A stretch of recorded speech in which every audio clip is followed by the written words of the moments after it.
I'm Jim Check. You're watching Kelowna Now. I'm here with Ian Burns, our managing editor, all the way in from Ottawa. Another beautiful day in the Okanagan. A little cloudier today, but traffic moving along just well. How are things in Ottawa? It's very, very snowy. Lots of cars nearly crashing into each other. That kind of fun There you go. stuff. Our nation's capital. We'll start off with the man that lives in the nation's capital with you. I don't know if you guys are neighbors or not, but it says he won't recall Parliament because he's worried that people will have a vote of no confidence. And it sounds like a little kid with a ball and says, I'm not playing unless I get to be the captain. I would say as well, just off the bat, that I'm not a neighbour of his. The Ottawa elite live in a very leafy, luxurious part of Ottawa, which is quite close to Parliament, and they get all the nice things there, and they give us all the crap stuff. But anyway, yeah, this is a funny story from CBC. They've spoken to a couple of, well, they've spoken to a professor and a couple of clerks of the Privy Council who basically just say what we've said, but in slightly more diplomatic tones, which is that he's not going to do it because it's not in his interests, because it's not in the interests of the Liberal Party, because they would lose power. So, there you go. The experts have now told us what we could already see. Yeah, I mean, not hard to guess is that the reason for proroguing government has nothing to do with anything other than they're worried that they're going to be removed from power. Yep. And I mean, it's a bit odd though because Jagmeet Singh has already said that he won't actually remove them from power, that he'll only do that at the end of March. So he's like given one of his magical promises that he likes to give to Trudeau, saying that he's going to prop him up. But I guess it's too much of a risk for them to run because then that would mean for 2 months the Liberal Party was once again completely enslaved by the NDP, and I don't think they've enjoyed that over recent years. Yeah, and I mean, and here's the reason why they don't want to recall Parliament, because if there's an election, it doesn't look good for the Liberals. And this is a recent poll by Nanos. Even though there are some polls out there that are showing a completely different story, but I think they're very hopeful, and this is the reason really that Trudeau's gone rather than that going into the election himself. It's because the Liberals think that they have a realistic chance of at least getting into sort of like three figures for seats and doing it like holding on to more of their seats with Mark Carney as leader. And that basically explains this whole farce, this whole ridiculous prorogation of Parliament, leadership election, and all the rest of it. It's all so that the Liberals can lose slightly less badly. That is my take on it anyway. yeah, definitely not doing anything for their image, right? By hanging on. I think a lot more Canadians are frustrated with, like not recalling Parliament. It doesn't look like, I don't know how you spin it. I mean, they're trying to spin it that it's good for Canada, this, but like it's a tough spin. Yeah, well, they're just making an appeal to the sort of national interest now, aren't they? And courtesy of the peculiar man in the White House, they've been given a sort of glorious opportunity to rally around the flag and all that and make it sound Yeah. like it's a battle for survival and that it would be peevish and ridiculous to have Parliament reopened in circumstances such as this. So that's kind of easy for them to say. But I also think, prorogation, Parliament, all that, like I've said this to you before, I don't think people really care to know about that sort of thing because I feel like most people are just completely sick of politicians. They're sick of Parliament. They're sick of all this stupid, childish drama, and they they just don't really care. Would be my suggestion, but I don't know. I mean, like I've said, if an emergency of some sort, obviously we're in an emergency, but if that emergency were to require legislation and the Liberals still wouldn't do it, wouldn't reopen Parliament, then I feel like it would break through and people would realise what's going on. But I think as it is, the Canadian people just generally loathe politicians, loathe politics, loathe Parliament, and they don't, they don't really want to know anything about it, which is, I suppose, fair enough. Yeah, like we go back to the polls. The polls, some polls showing conservatives winning handily, and then some polls are showing, especially in Ontario, that the Liberals are gaining a lot of ground. But then we look at poly markets, and then that's the next graph here.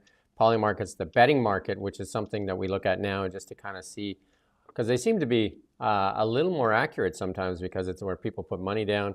And the poly markets are showing not a lot of change since um, Carney entered the race there, and Carney's obviously way ahead of Chrystia Freeland. There is some ground made up there because a lot of people, I guess, really like the Bank of Canada thing. But again, if you listen to the feedback from the English from the UK, it's not very complimentary to Mark Carney. No.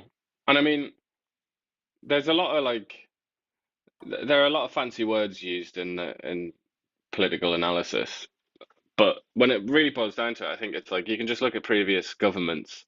You can look at how long they were in power. The longer, usually, the less likely that they're going to win an election. You look at the economy. You look at where the economy was when they took office compared to now, and you look at how popular the leader is or unpopular. And that usually 9 times out of 10, that's going to tell you who's going to win the election, I think. And basically, every one of these indicators is against the Liberal Party. So bringing in Mark Carney, I mean, obviously that's an attempt to try and remove the leadership question, which is one of the biggest drags for the Liberals.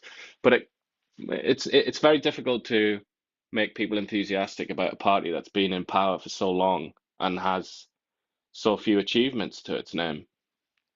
Yeah, I watched a piece on Bloomberg this morning. I watch it every morning. On like they were running a piece on Mark Carney. They gave him quite a bit of airtime there, running his podium speech there, and then I think they gave Chrystia Freeland like 30 seconds. But in those 30 seconds, they kind of put up pictures that the Canadian public's not really that fond of anymore, like pictures of her wearing a mask and stuff like that. And it looks like, well, they kind of give her the obligatory piece, but that was the only one they showed was Carney and Freeland, and the rest don't get any airtime. Like Ruby Dalla is obviously on the outside. And there's 3 women running, and the self-proclaimed feminist is showing 0 support for any of those. It's a bit curious, really, given that Mark Carney has never been elected, whereas the other ones have. And in the case of Christy Freeland, is currently a serving MP, so is Gould. That is a little bit odd that they would sort of all follow Mark Carney's business. But I suppose that's kind of like journalists, producers and all the rest of it. They're almost like the primary audience for polls and things like that, alongside politics nerds. So like they're in that environment, and they will all be making the assumption that Mark Carney is the sort of runaway favorite. So Right. therefore they cover him. It's just kind of they're not thinking along the lines of principle. They're not thinking like we should treat them all equally because that's the right thing to do. That's nonsense to them. That's out the window. Yeah. They're gonna chase around the favorite because he is the most consequential, pretty much, because everybody thinks that he's gonna win. Yeah, I mean, I would ask people to follow Ruby Dalla on X too, because I think she's the only one throwing, criticism at Mark Carney. The other ones really are fairly silent on it, even though, they're getting kind of like the bad end of the stick when it comes to media coverage. And Carney's even getting coverage from the BBC and CNN, and he's not providing like that same type of access to Canadian media. Yeah, he's done a couple, but not the kind of all-out media onslaught that you would expect from somebody that's trying to lead a party. Yeah, it's definitely not what you would expect. But again, we're talking about journalists who are aware that Carney's ahead. Carney is aware that Carney's ahead. So he's he's playing it conservatively, I imagine, and he's trying to kind of he's trying to win without any fuss or any opportunity for slip-ups. Definitely. Um, Yeah, I mean, and we've got a piece here from Justin Trudeau. You've got a clip here that you put up on Colonel's X this morning. You want to play that clip? My God, the privilege that I've had of serving these past 9.5 years, serving all Canadians, but particularly serving this community, is one that I will never, ever forget. It has been the joy of my life. It has been a deep privilege to call you all friends. And to recognize that there is still so much work for you all to do. And I'm going to be on a beach somewhere, right? No, I'll still be around, but there is work to do, to continue to raise each other up, to make sure Canadians see each other, truly see the extraordinary, rich diversity of this country. Not take for granted that diversity makes us stronger, but knows that every single day we have to stand up for it, we have to fight for it, we have to remember what's worth fighting for. That's something that all Canadians should strive for, because when we help our fellow Canadians reach their full potential, we all benefit. When Black businesses succeed, our whole country succeeds. When Black organizations succeed, our communities become stronger. When we empower Black youth, our future becomes brighter for everyone. When Black Canadians succeed, Canada succeeds. That's what brings us together tonight, my friends, and that's why we can be so optimistic about the future we will continue to build together. Happy Black History Month. Bon mois de l'histoire des Noirs. Thank you all. Merci, mes chers. Well, he's got a great future as a drama teacher. I just thought that was vintage Trudeau. That like sort of the perfect embodiment of all things Justin Trudeau. There, just like for me anyway, as somebody that like I'm just a humble journalist that's followed politics for many years. But I mean, for me, it's like gaff after gaff, just again and again and again. Like, why did he say, I've loved serving Canadians, but particularly this ethnic group of Canadians? What? What are you talking about? It's such it's just so crazy. And then also handing that little clip to the Conservative Party of I'll be on a beach somewhere. Like, why does he do it? Why does he do it to himself? It's just like relentless gaff machine, I must say. But I mean, whatever. There you go. That's him. the last impassioned one that I remember him doing was the I'm a feminist and a friend of the female, and and giving the Americans, calling the Americans out for not voting for Kamala Harris. And here it is, his opportunity to prove for once that the speeches he makes are actually like that he believes in them, is to support Chrystia Freeland, Karina Gold, or Ruby Dalla, and not a chance.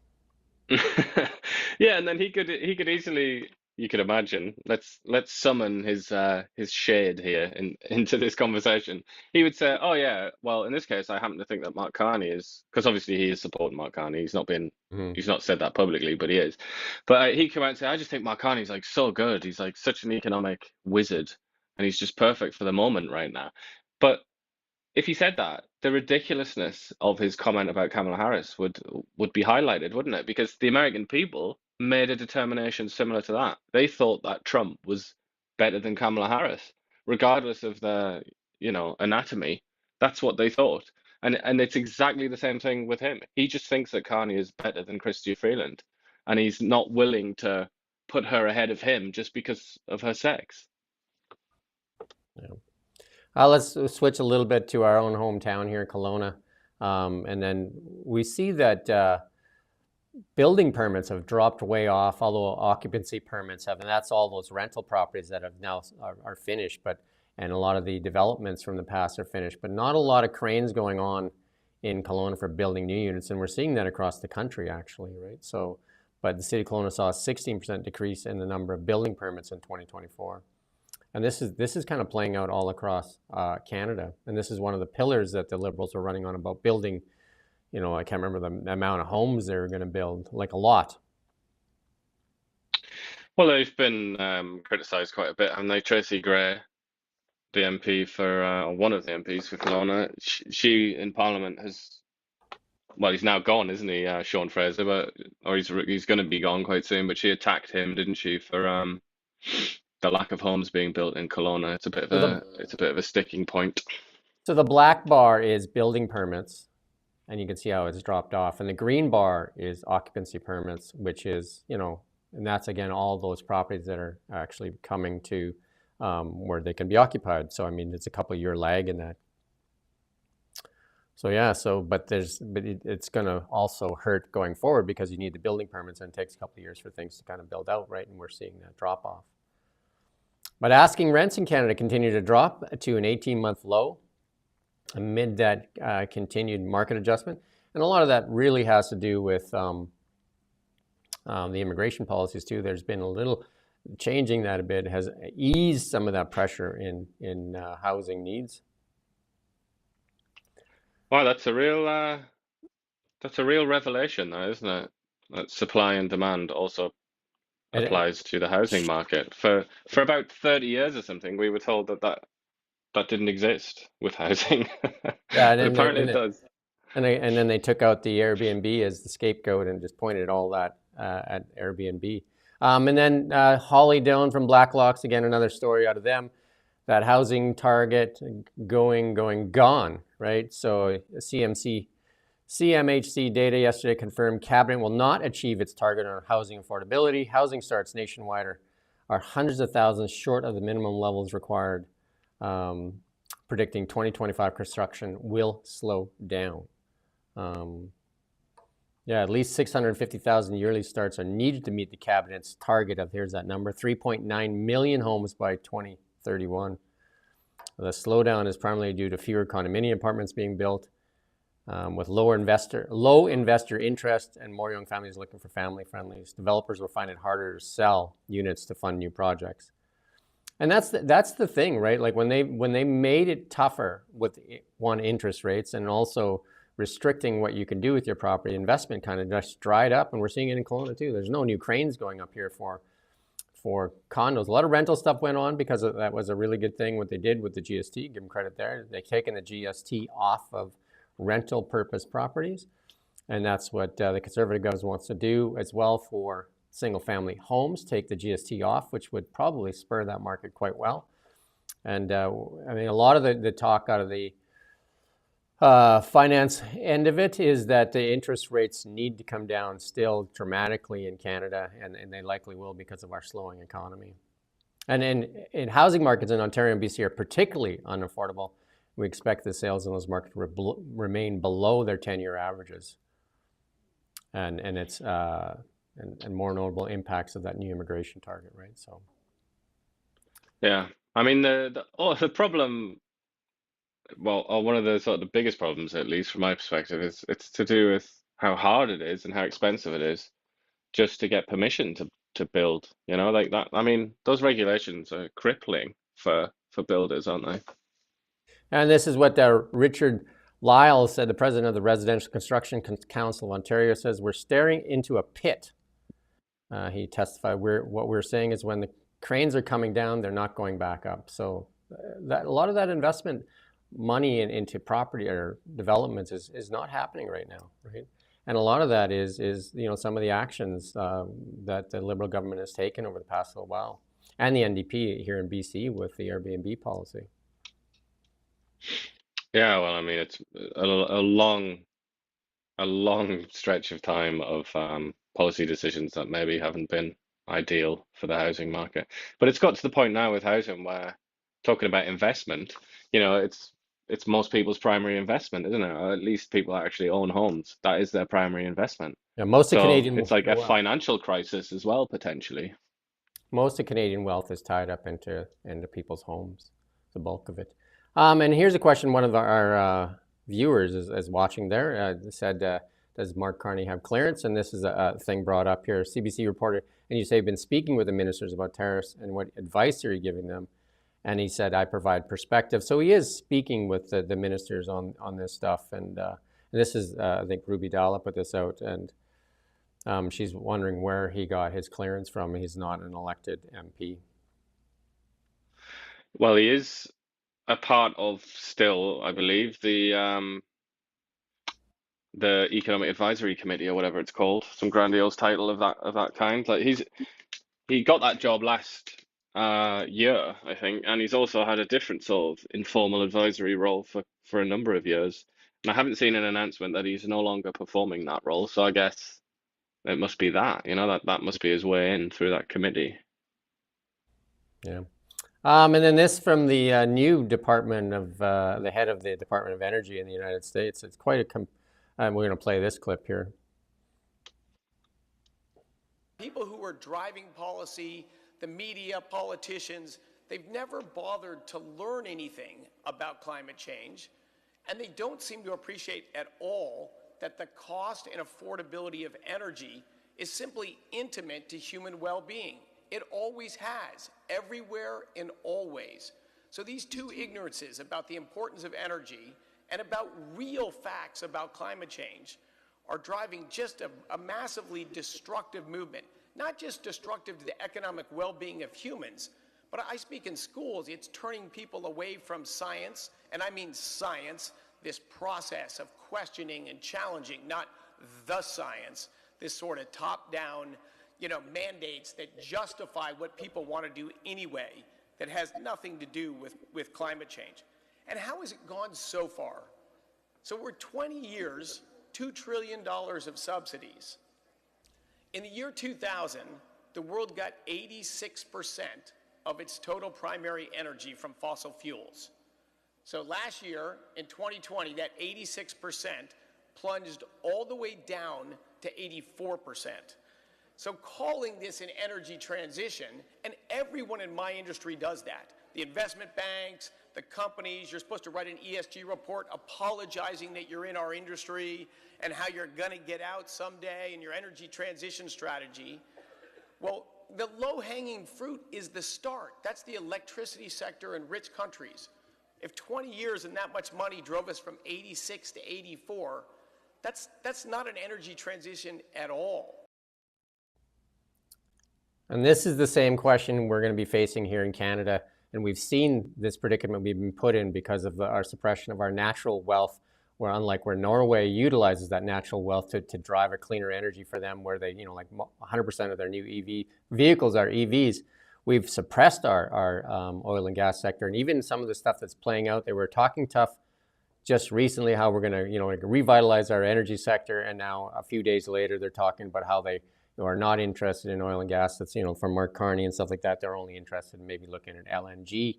And, as we walk further away from that, will that even get lesser and lesser? But the key point in this, and we've been saying this for a while, energy is in everything we do. Absolutely everything you do. When you wake up in the morning, it's all about energy.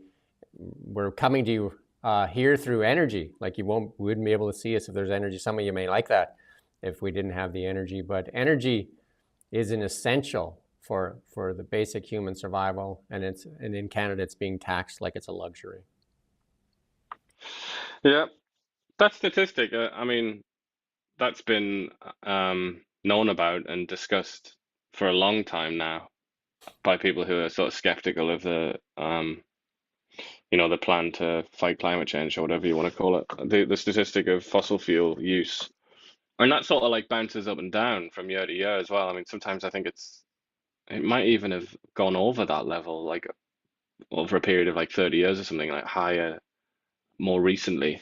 But that's because fossil fuels work, don't they? And that's because fundamentally we sort of like look at ourselves, don't we? In Canada, which is the most ridiculous thing of all, since Canada represents it might as well represent zero carbon emissions. You might as well just have that in your mind because it's so tiny, it's so low, it's basically nothing. But we still sort of obsess over it here, while in places like India, where it really matters, and China, and Indonesia, and lots of these big countries, they use coal willy-nilly. They're not bothered. They don't care about this. And as long as that remains true, there is absolutely no point in a country like Canada sawing off its own limbs and sending itself into poverty for no reason. What is the point?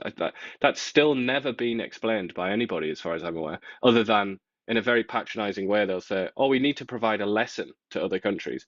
I mean, do you really think India? Do you think the Indian people are looking to Canada? It's like, what can we learn from Canada? The Indian government is actively hostile to Canada. Why would they try and learn anything from Canada? None of this makes sense to me. Hmm. So again, we need to remind viewers that we've used this example so many times. Norway has a sovereign wealth fund which they've built up through the use of their oil and gas, which they sell to the other European nations.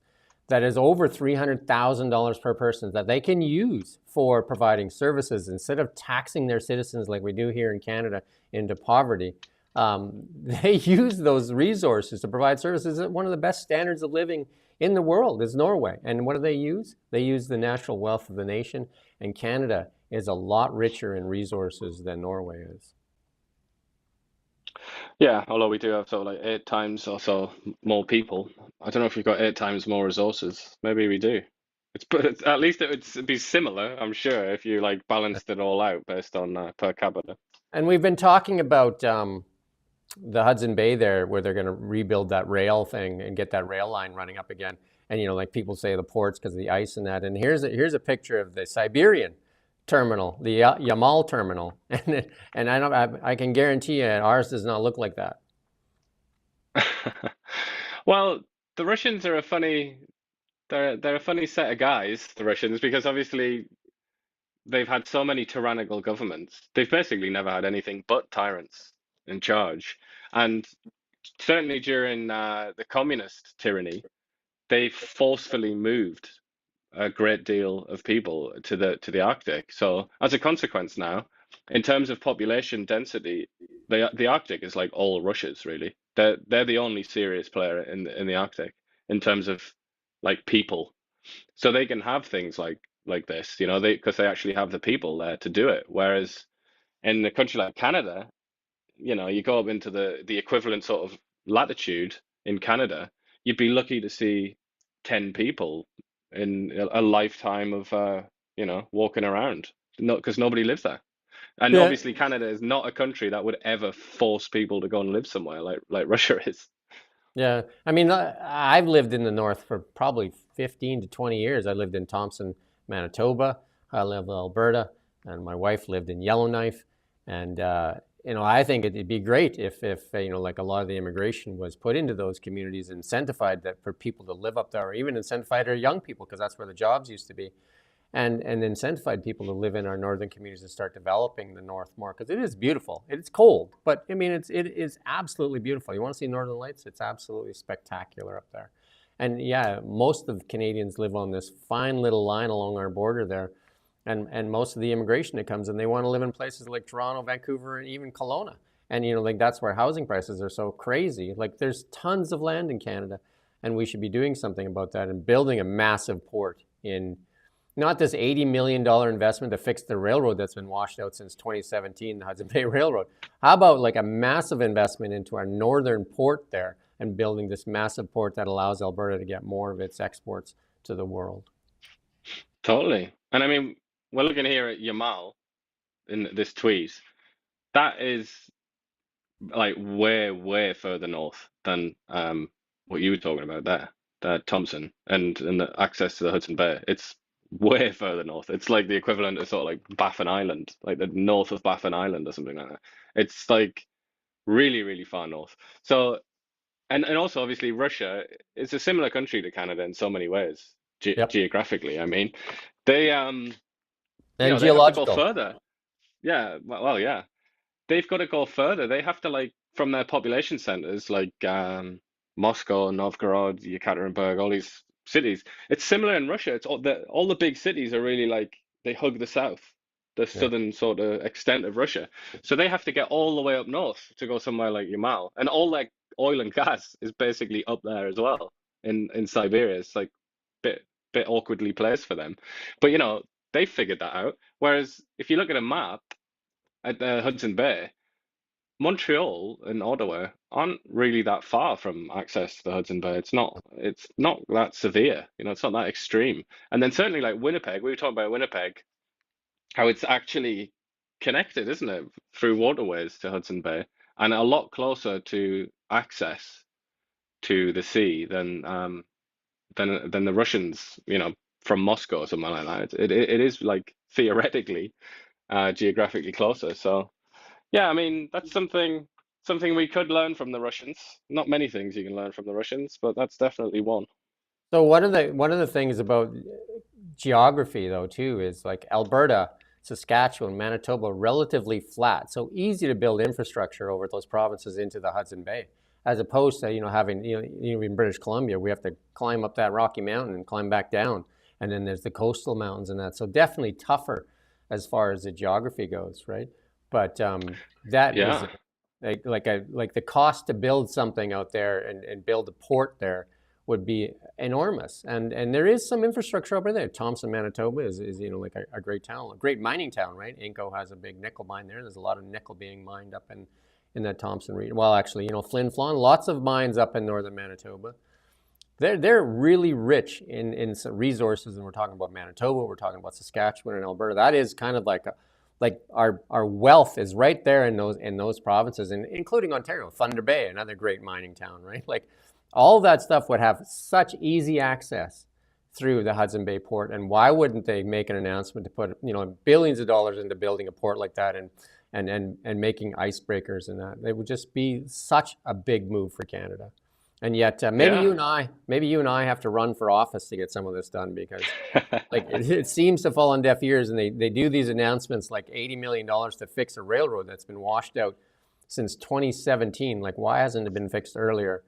And like you look at Russia, what they're done, and again, the Russia thing, Russia and Canada, Russia, the largest landmass in the world nation, and Canada, second largest, and the geography and the geological makeup are very, very, very similar to each other. We're the mirror of them, and they're the mirror of us, and yet we're the Western world part of that, and we could provide so much to the free Western world. Yeah, and could have really got a lot of our friends out of a jam over the last few years, couldn't we? Particularly in Europe, as they've suffered because they've not had access to Russian resources. We could have stepped in there, couldn't we? Or we could have done it a long time ago so that they wouldn't have had to be reliant on Russia in the first place.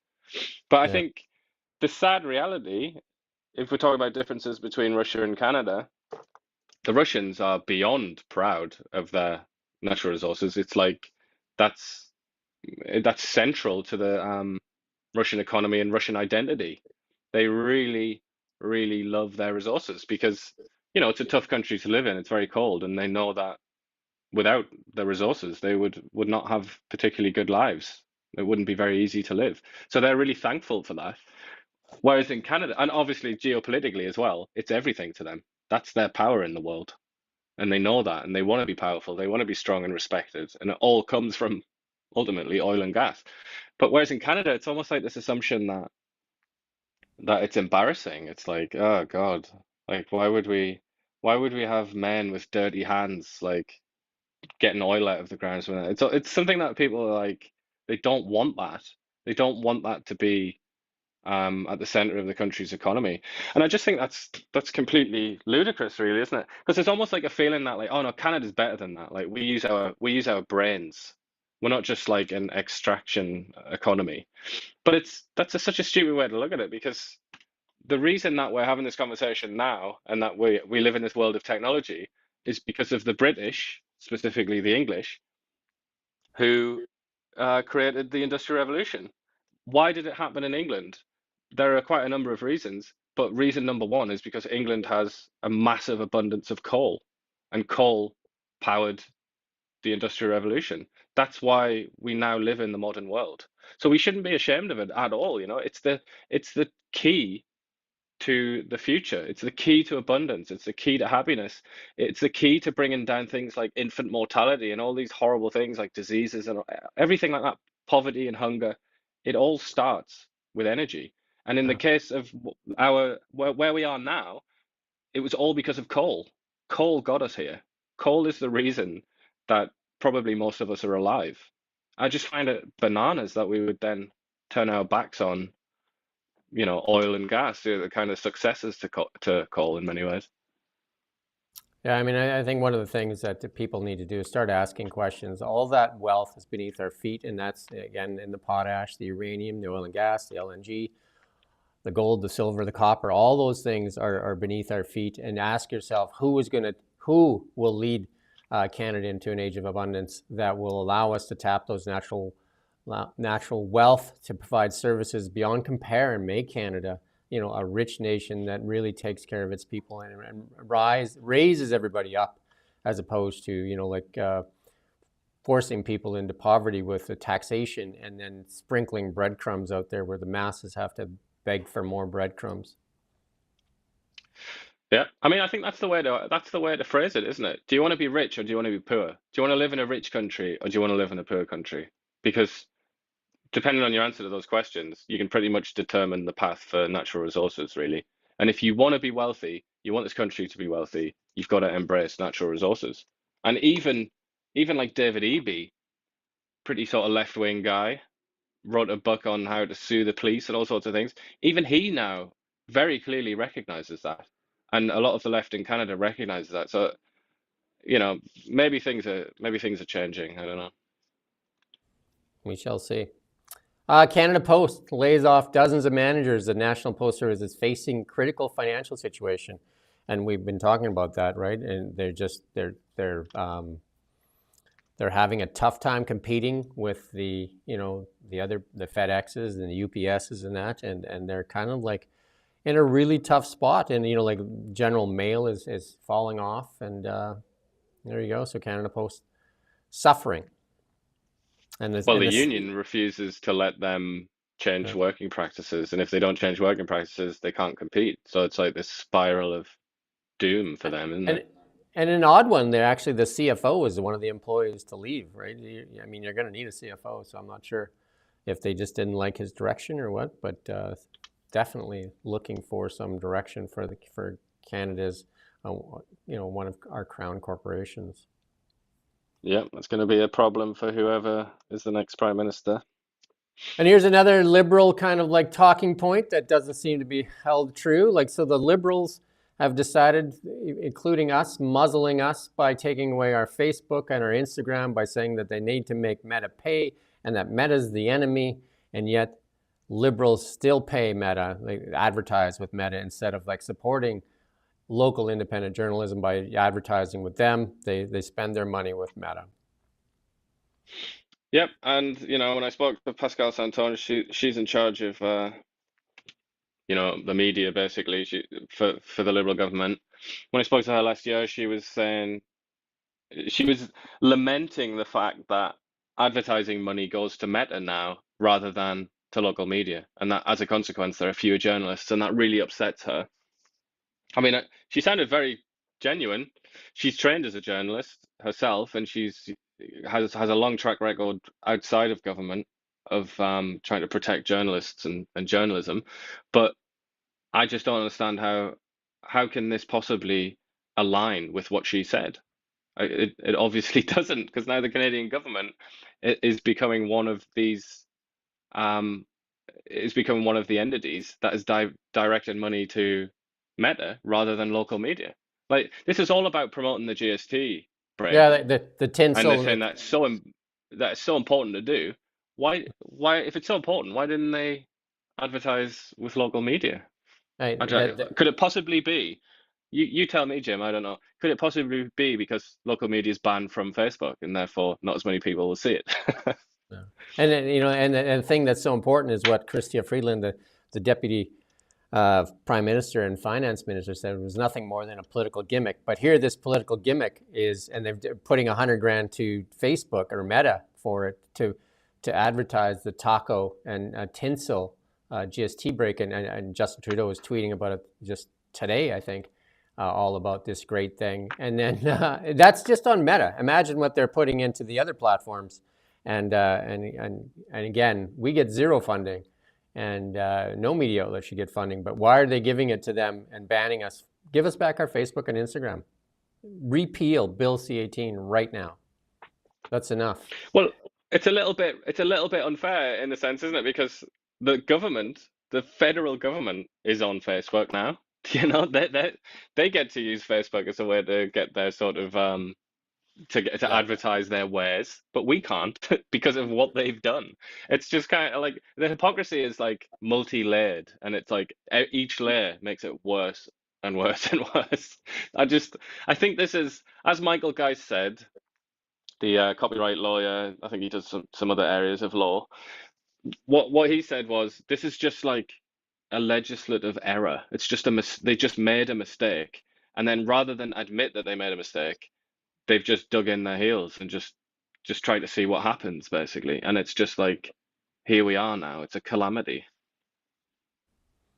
Yeah, I mean, that's kind of like the path for the Liberals. They really have a tough time admitting mistakes, including even the carbon tax, because it's not like they're getting rid of the carbon tax. They're just kind of repackaging the carbon tax so that, it's just, again, they've repackaged it so many times. Yeah. Well, I feel like even when they admit all sorts of things, even like when Trudeau stepped down, it was almost his explanation was something, along the lines of, Pierre Polyev is such a populist and he's such a liar and a nagger, and he's interfered so much with the natural discourse between a government and its people that now I have to step down because of him. Because he's such a little irritant, and he's telling all these lies. It's like, or maybe the Canadian people aren't really very supportive of your policies, but that's never entertained, is it? That's never considered as an explanation for why Justin Trudeau and the Liberals might not be all that popular. Um, WikiLeaks says U.S. aid was funding over 6,200 journalists across 707 media outlets and 279 media NGOs, including 9 out of 10 media outlets in Ukraine. This thing that they're uncovering there is really showing a lot of, and a lot of people are mad at Elon Musk for showing people where money's being spent. I'm not sure why people would be angry about that when he's just, these are tax dollars that you as a citizen, not, I mean, it's not ours, but I mean, same thing goes for Canada. Wouldn't you like to know where they're wasting our money? If somebody could open it up and see things, because they're using software, like fancy, like software engineers to dig in there, because these things are purposely built to be really complicated and hard to find out where money's going, but they've used some young bright minds and some software to kind of dig in and see where all this money's going. Yeah. I mean, to be fair, this kind of thing has been going on for a very, very long time. Obviously, like during the Cold War, the Americans were funding all kinds of propaganda outlets all over the world, and Radio Free Europe. But they were also bunging in money to, like, any old magazine that would pop up and be in favor of, like, let's say NATO, and the free market or something. The Americans will be on that like a shot, and they throw money at it. And quite famously, the CIA was doing that as well. So countries do this kind of thing. They fund propaganda in foreign countries that they think will, not just propaganda, not just media, but also like NGOs and charities or whatever. They basically fund people that they think will promote ideas that will ultimately be beneficial to the United States if those ideas are spread. And this is why in Russia, for example, that's why they banned all this stuff and they made them all register as foreign agents, like a lot of American organizations and Western organizations, because Western countries have been doing this kind of thing for just so long. But what's very interesting is usually they kind of there's usually a bipartisan approach to this kind of thing in America, at least, where they won't air their dirty laundry and tell the whole world what they've been up to. But obviously this Trump presidency is so revolutionary, let's say. It's so different from the previous ones that they're showing you. They're saying, look what we've been doing. Look at all these influence operations that we've been running. And yeah, I mean, this is huge, I think. It remains to be seen, like, what actually happens in the long run. Because if the Democrats win the next election, they might just like reinstate all of this, and then Yeah, it'll be forgotten about.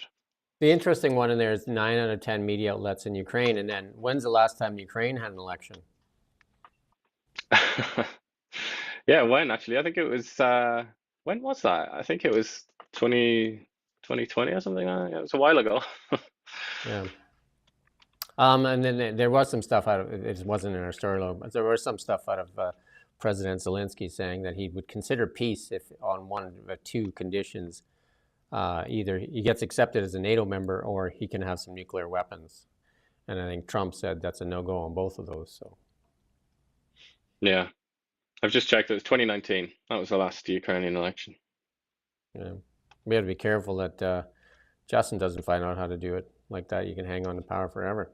That's a joke. Well, he'd have to declare martial law. That's what happened in Ukraine. So, I mean, what's he gonna? He needs to find a war. If he can find an enemy for us to declare war on, then Bob's your uncle. And then this one's a controversial one, and it's been happening in all, and especially in the United States and America. This transgender people playing in female sports, and then Trump signed an order banning transgender athletes from participating in women's sports yesterday. And we're going to play this little clip here. Want to do this? Watch what I do, and then I'm going to give you some pens, okay? You ready? What a nice picture this is, huh, Governor? You ready? We'll do a good job. Wait, let me press that. I want to make this a really good signature because this is, this is a big one, right?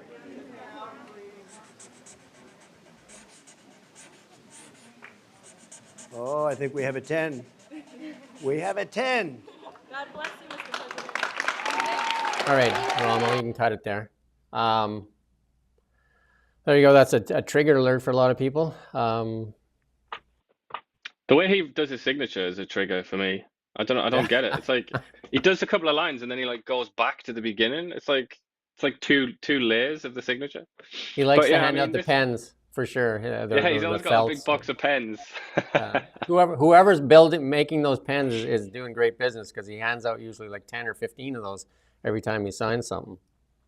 Yeah, but this is like the argument is it's quite obvious on the face of it. Like somebody with male hormones and a male anatomy, is obviously going to be faster at the sprint, for example, than a woman. I mean, we've known about that since at caveman times. I'm sure that men can sprint faster than women, and they can also punch harder than women, and so on. But quite interestingly, this is neither here nor there, but women, when you extend the length of the distance that you run, eventually women do beat men, which I find quite interesting. I think it's at something like 100 miles or something like that. Women can then actually beat men. So it's not all one way. But in general, men are bigger, stronger, and faster than than women. So it upsets people that they're in sports with them, and that's in a nutshell what it is. But I mean, the argument from the other side is that actually when they do the transition process, that they lose those advantages. But I mean, that's very much debated. That's very disputed. When I was taking my coaching levels, and I took some of my coaching levels from an Olympic coach, I coached a lot. They were saying that they were explaining to us on how, because I coached a lot of female sports, I coached a lot of female hockey and ringette and fastball, is that males typically have more fast twitch muscles than females, and that allows them to be more reactionary and that explosive speed. Yeah, and that's all you have to do is look at the Olympic records and compare them. Like the evidence is very much abundant, isn't it? And if it's women obviously have advantages over men in numerous areas and physical advantages as well as sort of intellectual and emotional, I would say. But when it comes to things like I don't know, boxing is the obvious one, or rugby or something like that. I mean, obviously males have that advantage. So then it all comes back to this awkwardness of kind of people who've transitioned to be transgender women or transgender girls or whatever they would describe themselves as.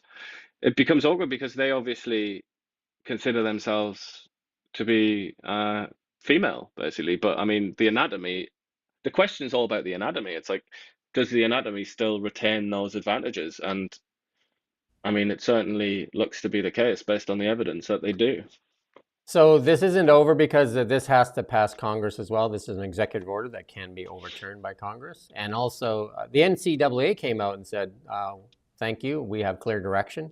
And then there's the Olympics that are taking place shortly, and so there's going to be some obviously controversy over what they allow, right? Because they're not governed by the United States of America, although they have significant influence over the Olympics, especially when they're taking place in the United States. They have a funny system, don't they? Don't they measure like I think they measure testosterone or something. That's how they decide on it. So they don't actually. It's not about whether you were born male or female or something. I think they just like measure your hormones. I'm no expert in the Olympics. How's that? We'll have to call an expert. Let's move on to markets. Gold, again, holding that $2,800 mark and kind of like, again, bouncing around a little bit off today. But again, gold looking still strong in the face of what's going on out there. What's gold doing like at the exact moment?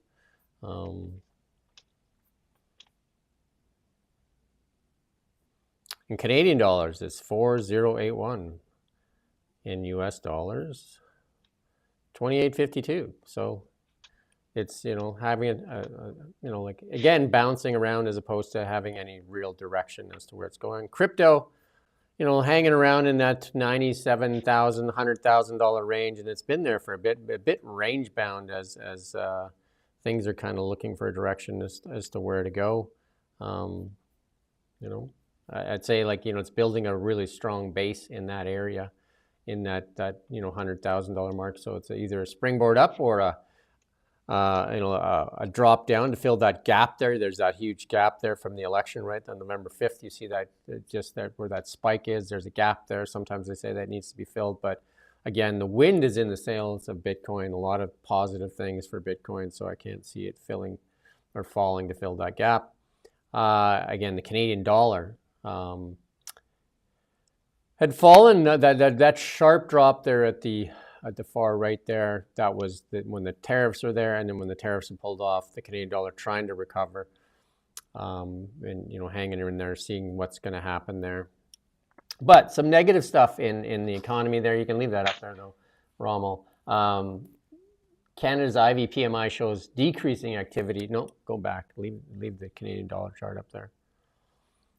You can put the Canadian dollar chart back there. And the seasonal adjusted index fell to 47 from 54 in December, and then moving below 50 for the first time since August. A reading below 50 indicates a decrease in activity, and we're seeing that slow down. That's why we're probably likely going to see several more rate cuts here in Canada. Tracy Gray put out a tweet, and you can put this up. Canada saw 375 insolvencies per day in 2024, a 15-year high. You can put up the next one now, Rommel. There you go. And this is the policies that are this NDP Liberal punishing high tax, high spend policies that push more and more. And I talk to a lot of businesses, and a lot of businesses are really hurting. And instead of like taxing businesses and individuals, we should be drawing upon our natural resources so we can take some of the pressure off of our people.